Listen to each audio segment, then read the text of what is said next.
Bismillahirrahmanirrahim. Dengan nama Allah yang Maha Pemurah lagi Maha Penyayang. Selawat dan salam ke atas junjungan baginda Rasul serta para sahabat baginda.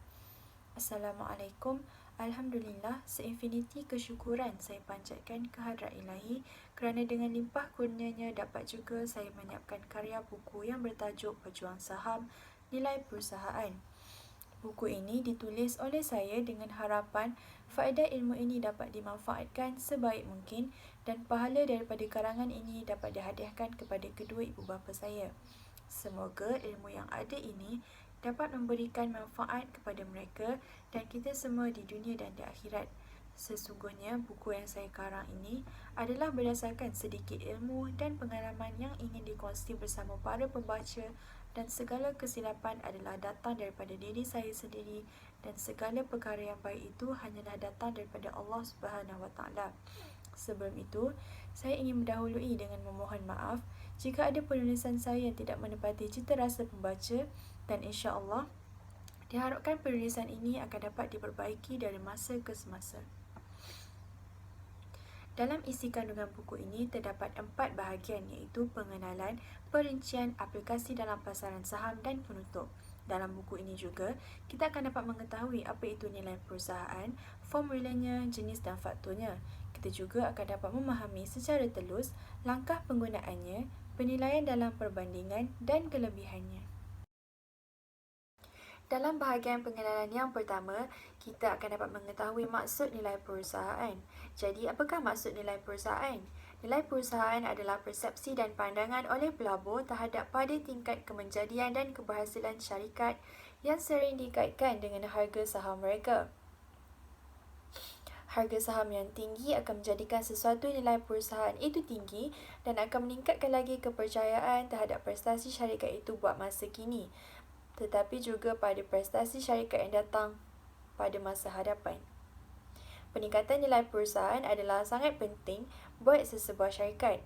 Hal ini kerana peningkatan nilai perusahaan akan dapat menunjukkan kesungguhan dan tujuan utama bagi sesebuah syarikat itu. Dalam bahagian kaedah dan strategi yang pertama pula ialah formula nilai perusahaan. Formula nilai perusahaan dapat dibahagikan kepada dua, iaitu formula ringkas dan formula lanjutan.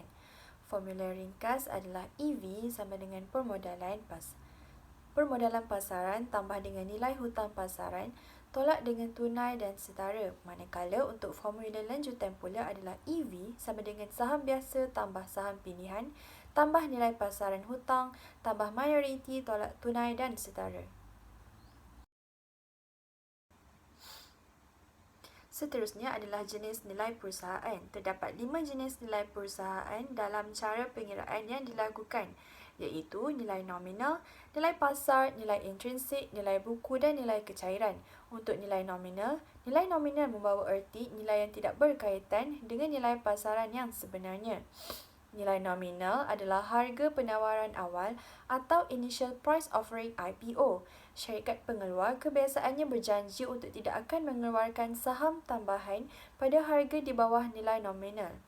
Oleh itu, kebanyakan para pelabur boleh berasa yakin bahawa tiada sesiapa yang akan mendapat harga di bawah nilai nominal tersebut pada harga yang lebih rendah.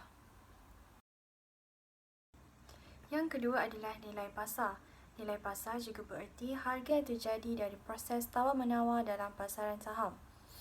Nilai ini hanya boleh ditentukan jika saham tersebut dipasarkan dan dijual di pasaran saham pada masa yang tertentu. Nilai pasar ini juga tergantung kepada mekanisme pasaran tersebut, iaitu permintaan dan penawaran saham yang berkaitan di bursa atau jumlah yang sedia dibayar oleh seseorang di pasaran saham. Yang ketiga adalah nilai intrinsik. Nilai intrinsik adalah hasil pengiraan untuk mengetahui nilai yang berbaloi bagi sesuatu aset itu. Nilai ini juga bukan sahaja menunjukkan berbaloinya sesebuah aset, malah turut mengukur entiti sesebuah syarikat dalam memiliki kemampuan untuk menghasilkan keuntungan pada masa hadapan. Yang keempat adalah nilai buku. Nilai buku sesuatu aset itu menunjukkan nilai perakaunan,nya, yang mana hanyalah kos sejarah tolak susut nilai bahagi pelunasan terkumpul. Nilai buku bagi aset pula adalah nilai yang ditunjukkan oleh buku imbangan syarikat. Dalam sesebuah syarikat, nilai buku mewakili nilai bersih aset. Nilai buku juga boleh dikira dengan mengurangkan jumlah liability dan aset tidak ketara daripada jumlah aset yang ada. Yang kelima adalah nilai kecairan. Nilai kecairan adalah nilai jual bagi sebahagian atau keseluruhan aset syarikat setelah semua tuntutan telah dipenuhi. Nilai kecairan juga boleh dikira dengan cara yang sama dengan mengira nilai buku, iaitu berdasarkan ukuran prestasi yang telah dilakukan ketika sesuatu syarikat melakukan kecairan atau likuidasi. Seterusnya, faktor penggunaan nilai perusahaan. Terdapat 3 faktor, iaitu faktor pertumbuhan untung, faktor nisbah pembayaran dividen dan faktor kadar pulangan yang diperlukan. Untuk faktor pertumbuhan untung atau profit growth merupakan satu pengaruh positif terhadap nilai pertumbuhan yang tinggi, dan semakin bernilai pertumbuhan keuntungan yang dihasilkan akan dapat memberikan potensi keuntungan yang lebih besar. Dengan demikian, untung syarikat dapat membantu sesebuah syarikat itu secara efisien kerana mereka akan mampu mendapatkan untung yang semakin tinggi serta dapat meningkatkan kepercayaan kepada masyarakat dan juga memperolehi pelabur yang melabur dengan lebih besar. Yang kedua adalah faktor nisbah pembayaran dividen. Faktor nisbah pembayaran dividen atau dividend payout ratio juga merupakan nilai yang memiliki pengaruh yang positif terhadap pertumbuhan yang semakin tinggi dari nilai jual yang meningkat pada perusahaan dengan memiliki keuntungan bagi pemegang saham. Faktor ini juga dapat memberikan petanda kepada para pelabur terhadap syarikat untuk mempertahankannya dan juga mendapat tindak balas positif dengan pertumbuhan yang lebih tinggi. Yang ketiga adalah faktor kadar pulangan yang diperlukan. Faktor kadar pulangan yang diperlukan atau rate of return required merupakan faktor nilai yang memiliki tingkat keuntungan yang dianggap layak diperolehi oleh para pelabur. Faktor kadar pulangan yang diperlukan juga dapat memberikan hasil nilai dalam menjual saham tersebut dan akan mendorong terhadap penurunan harga saham lebih jauh sehinggalah kemampuan ini akan menjadi semakin rendah.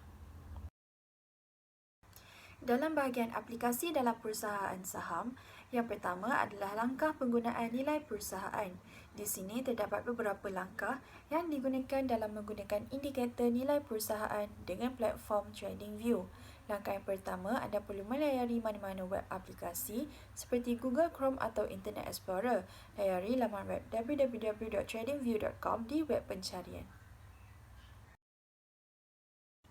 Langkah 2, anda boleh memilih syarikat pelaburan yang diinginkan. Sebagai contoh di sini adalah syarikat Nestle. Langkah ketiga, carta saham akan keluar setelah anda memilih syarikat pelaburan yang diinginkan. Setelah itu, anda hanya perlu klik pada butang carta bersiri penuh ini di sebelah kanan atas paparan untuk memudahkan anda melihat carta dengan paparan yang penuh.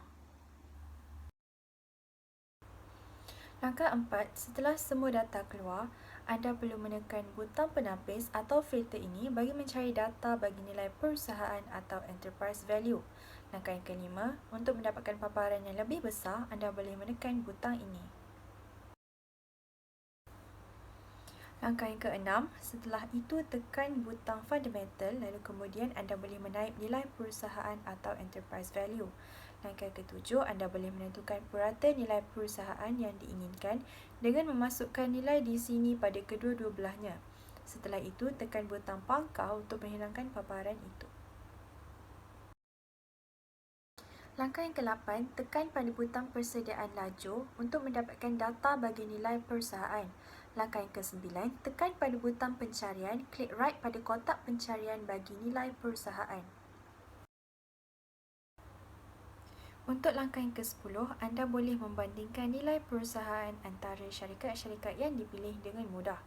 Untuk mencari syarikat yang ingin dibandingkan, anda bolehlah ke tempat pencarian dan menaip nama syarikat tersebut.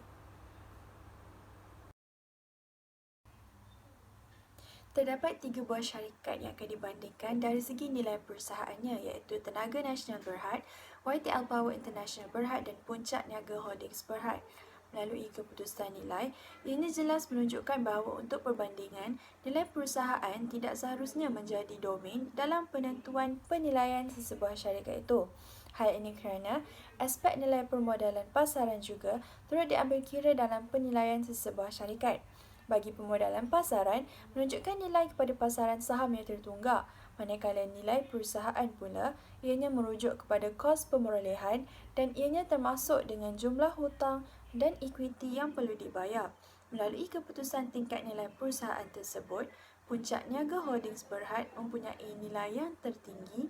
Nilai perusahaan yang tertinggi iaitu dengan nilai 909.73 bilion berbanding Tenaga Nasional Berhad dan YTL Power International Berhad iaitu 125.84 dan 24.29 bilion.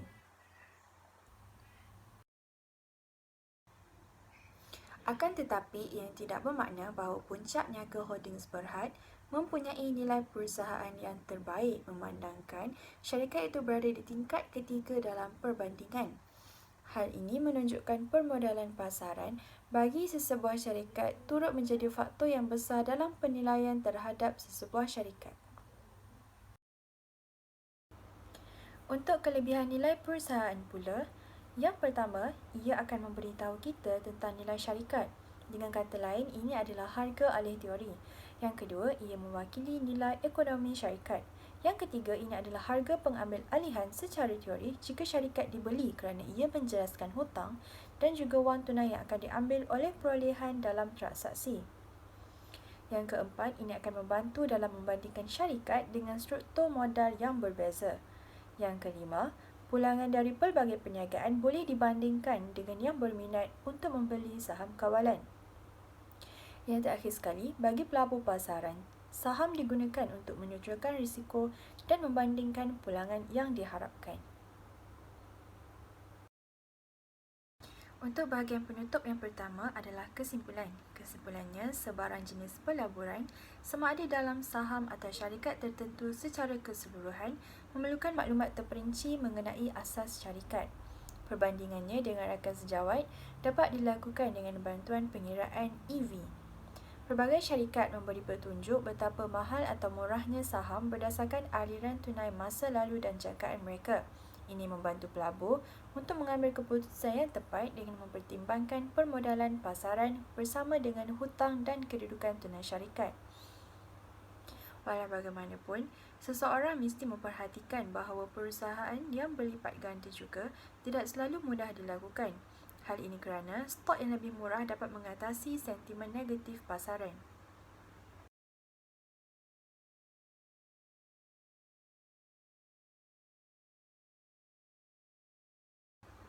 Untuk ulasan daripada tajuk ini, anda seharusnya memahami makna sebenar bagi nilai perusahaan dan peranan sebenarnya dalam pasaran saham.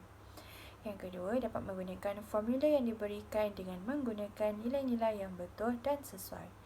Yang ketiga, membezakan semua jenis nilai perusahaan berserta makna sebenarnya. Yang keempat, memahami faktor-faktor yang menentukan nilai sebenar bagi sesuatu nilai perusahaan. Yang kelima, dapat mengikuti langkah-langkah penggunaan nilai perusahaan dengan tepat. Yang terakhir sekali, memastikan kelebihan yang ada dalam nilai perusahaan digunakan dengan sebaik mungkin dalam pasaran saham. Sekian, terima kasih.